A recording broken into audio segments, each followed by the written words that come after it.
Right, so welcome back to Dees TV, another changing room chat, this time in the shop.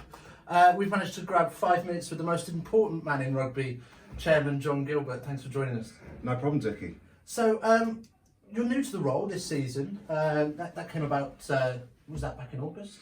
It was back in about June, it was a bit of a presidential ask, saying basically Damien knew I got a bit of spare time on my hands following my retirement from the services, and he asked if I'd consider working together with the club and being the chair.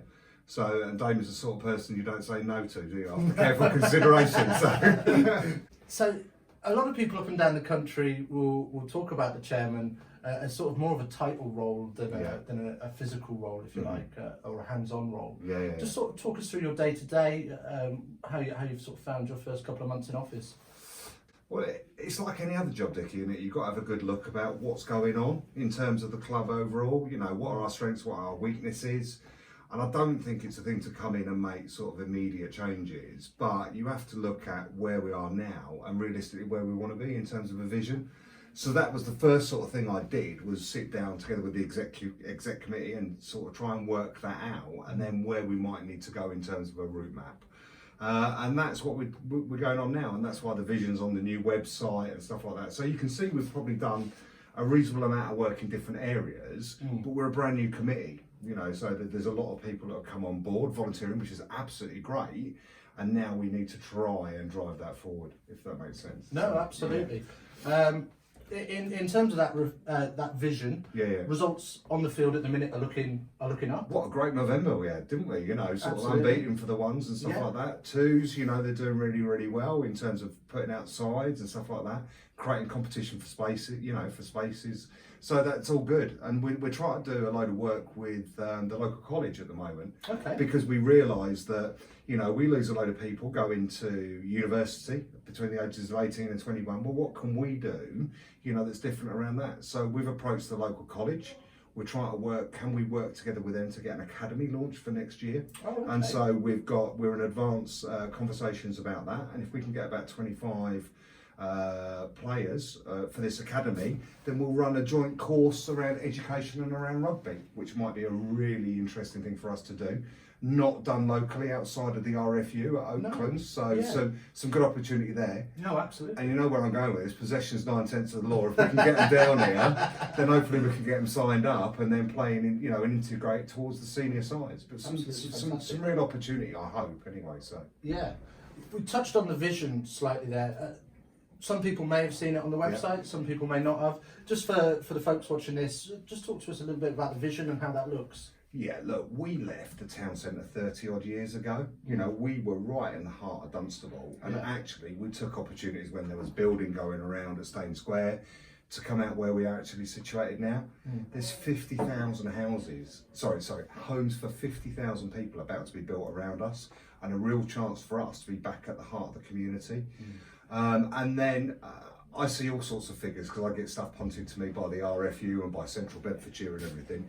If you listen to the RFU, that equates to about 2.93 additional teams within the next 6 to 7 years, basically. So how do we make our facilities match that? So we've got some opportunities coming up. We're working together with the council, and we've got some great support within the club already, you know, by the likes of Reece Thomas as a quantity surveyor and others that are jumping on board to try and make that as part of what we need to do. How do we make this facility work best for us, you know, our members and everything, you know, and thrive together as a club? Because I want to see this at the heart of the community, because there's going to be so much built around us with very little existing infrastructure, and if we do it right, we can actually really move forward quite nicely in terms of the club.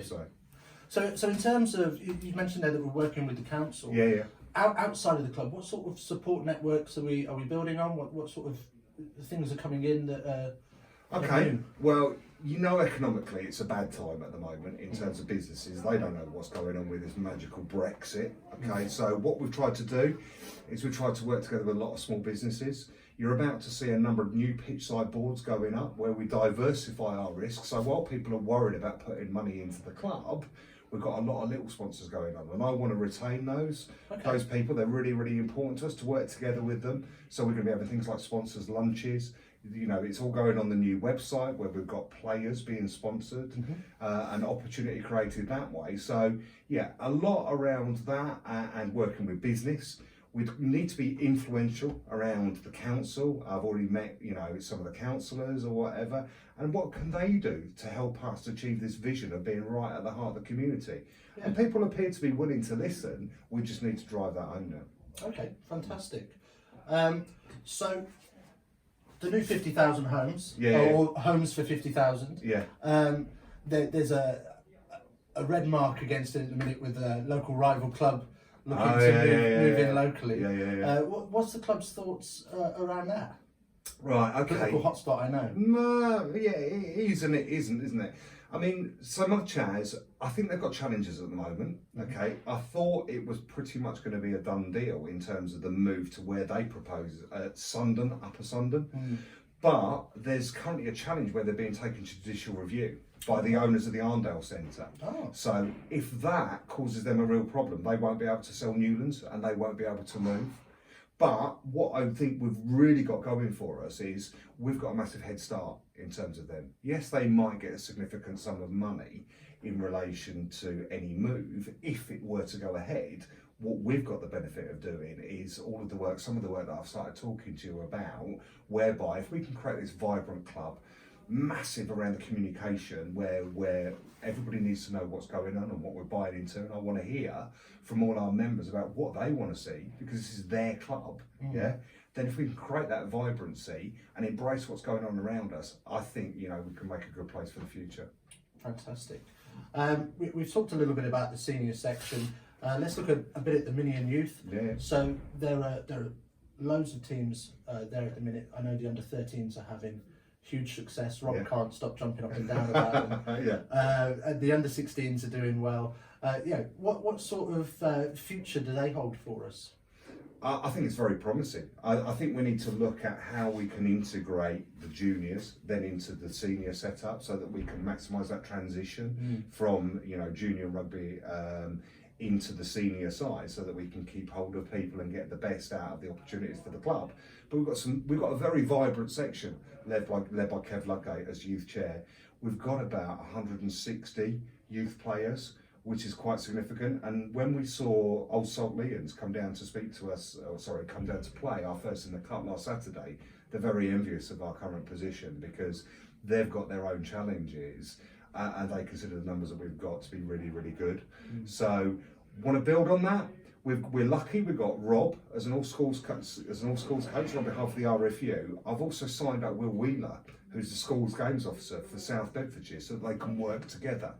Because part of what we might need to do around funding is basically we probably will get some money from the council as a result of the development around us, but we need to go and get some match funding to make some of our dreams come to reality. Part of that might well be the need to actually diversify as part of being this community hub. So working together with the likes of Will, we can actually host cross-country tournaments. That's on top of the other work we do in community with the choir, the camera club, caravanning club coming here during the course of the summer. So we show we've got something for everyone when we go to Sports England, National Lottery, all of those sort of things, which inevitably we're going to end up doing in the next 12 to 18 months. So we've talked a lot about the stuff that goes on over the whitewash, but looking this side of the whitewash and in terms of how we grow as a business, we're seeing more and more this season functions coming in and things like that. What sort of relevance does that play towards the wider club? We clearly need to have a solid financial base, basically, to be able to move forward from, because money creates opportunity, basically, Dickie. So I need to make sure that we've got the money that we need to operate. So we'll be looking at things like over the summer with a marquee. What can we do from that? Perhaps a sporting dinner. We've got external organisations want to hold a Keach hospice evening. I think it's about putting the right level of functions on that aren't going to exhaust our members. Everybody knows they've got a finite amount of money, but I want to create things that are fun and a little bit different moving forward. You know, I've got a particular penchant for 80s music, so I'm going to be bringing down an 80s band at some stage later on in the season and stuff like that, and let's have a bit of fun with that. But I've got to say, you know, the seniors were basically wanted to run the Christmas do. and that's looking really, really strong. You know, they've sold out the Christmas do for the first time in years. You know, so anybody, you know, that's in a position to support.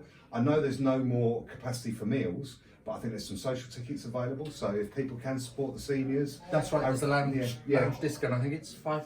Yeah, £5 a ticket or whatever. You know, so Just a little plug there. yeah. So I think, you know, hopefully that'll be a really, really good do. You know, and we'll look to put different things on to interest different people. You know, but it all creates the opportunity of the money, which allows us to do different things. You know, so, yeah. Well, it looks like the club's really moving forward in a positive way. Well, I hope so, you know, but I'm surrounded by a lot of good people, you know, and it's about working with them and making the best we can. So Absolutely fantastic. John, thank you ever so much for your you're time. welcome. Cheers, mate. Cheers. Thank you.